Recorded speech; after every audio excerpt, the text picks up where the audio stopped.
इस वक्त की 8 बड़ी खबर हम फुल एंड फाइनल में आपको एक बार फिर से दिखा रहे हैं और ये खबर बताती है हमें कि दुनिया में क्या हो रहा है, दुनिया के अलग अलग युद्ध के मैदान में इस वक्त क्या कुछ चल रहा है।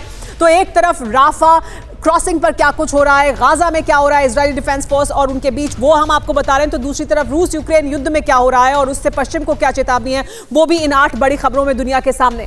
बारूदी धमाकों से दहला है पूर्वी राफा। इसके अलावा राफा क्रॉसिंग में विध्वंसक ग्राउंड ऑपरेशन जारी है, हिजबुल्लाह के ठिकानों पर भारी बमबारी की जा रही है, ये लगातार हो रहा है। और दक्षिण लेबनान में आईडीएफ की विध्वंसक एयर स्ट्राइक देखने को मिली है। तो ये 4 बड़ी खबरें बताती हैं कि क्या हो रहा है वहां। तो वहीं ये नीचे की जो 4 बड़ी खबरें हैं, रूस कैसे हमले कर रहा है यूक्रेन पर, विक्ट्री डे परेड में क्या दुनिया को चेतावनी दे दी है पुतिन ने, ये सब आपके सामने। हमारे साथ खास मेहमान बने हुए हैं, हमारे साथ मेजर जनरल जीडी बख्शी मौजूद हैं, मेरे सहयोगी मनीष झा हमारे साथ मौजूद हैं, साथ ही प्रोफेसर राजन हमारे साथ मौजूद हैं, उनसे भी बात करेंगे। सबसे पहले जीडी बख्शी जी, इससे पहले भी आपके पास में आऊं, आपसे सवाल पूछूं, उससे पहले 5 तस्वीरें एक बार फिर हम अपने दर्शकों को दिखाते हैं जो बता रही हैं कि दरअसल क्या हो रहा है दुनिया में। रूस ईरान की धमक दिखाई दे रही है, न्यूक्लियर वॉर की सनक की बात हो रही है। तो देखिए ये 4 तस्वीरें मॉस्को में किस तरह से पुतिन ने पावर शो किया है विजय दिवस पर, लेकिन दहल गया है रूस, क्योंकि यूक्रेन ने रूस की धरती पर हमला किया है, सैन्य बेस पर रूस के हमला किया है, जो हथियार का जो इक्विपमेंट मौजूद था, वॉर इक्विपमेंट, उसे तबाह कर दिया है। तो वहीं ईरान की न्यूक्लियर धमकी भी एक बार फिर सामने आई है और हिजबुल्लाह पर लगातार हमले किए जा रहे हैं इजरायली डिफेंस फोर्स द्वारा। हमास के खिलाफ ग्राउंड ऑपरेशन चलाया जा रहा है इजरायली डिफेंस फोर्स द्वारा। तो हिजबुल्लाह की ताकत को भी कम किया जा रहा है और हमास को खत्म करने का संकल्प है इजरायली डिफेंस फोर्स का, वहां से वो पीछे हटने के लिए तैयार नहीं है। लेकिन एक बार फिर विजय दिवस जो मॉस्को में मनाया गया उसकी बात करते हैं।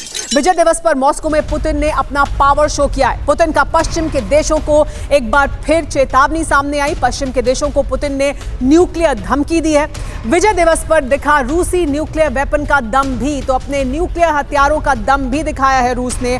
परेड में शामिल थे 70 से ज्यादा तरह के विध्वंसक वेपन, जिनको दुनिया के सामने दिखाया ही नहीं, दुनिया को ये बताया भी कि पश्चिम अगर यही करता रहा तो फिर अपने देश की सुरक्षा को सुनिश्चित करने के लिए किसी भी हद तक जाने के लिए तैयार है रूस। ये पुतिन ने एक बार फिर दोहराया है। रूसी Su-30 और MiG-29 ने अपना दम दिखाया आसमान में, यानी आसमान में भी अपनी ताकत को दिखाया रूस ने, और किस तरह के विध्वंसक हथियार उनके पास मौजूद हैं उसका प्रदर्शन भी किया गया। विक्ट्री डे परेड में दुनिया को संदेश देने की कोशिश पुतिन द्वारा कि वो किस तरह से तैयार हैं लगातार डिफेंड करने के लिए रूसी अस्मिता को। एक और बड़ी खबर भी लेकिन साथ ही आपको बता देते हैं, विजय दिवस पर यूक्रेन ने भी विध्वंसक हमला किया है। तो विजय दिवस में जो रंग था उसमें भंग डालने की कोशिश की यूक्रेन ने। यूक्रेनी हमलों से दहले रूस के 6 शहर। बेलगोरोद पर रात भर यूक्रेन ने हमला किया है। कुर्स्क और ब्रियांस्क पर यूक्रेन ने बड़ा हमला किया है। इसके अलावा यूक्रेनी हमलों से रूस के अंदर दहशत दिखाई दे रही है। रूस के अलग अलग शहरों में लगातार इस तरह के हमले यूक्रेन द्वारा किए गए। विक्ट्री डे परेड एक तरफ हो रही थी जहां पुतिन दुनिया को अपनी ताकत दिखा रहे थे और ये दृढ़ निश्चय सामने रख रहे थे कि वो यूक्रेन को हर हाल में जीत कर रहेंगे। तो वहीं दूसरी तरफ यूक्रेन ने हमलों से दहला दिया रूस को। रूस के अलग अलग शहरों पर रात भर यूक्रेन द्वारा हमले किए गए।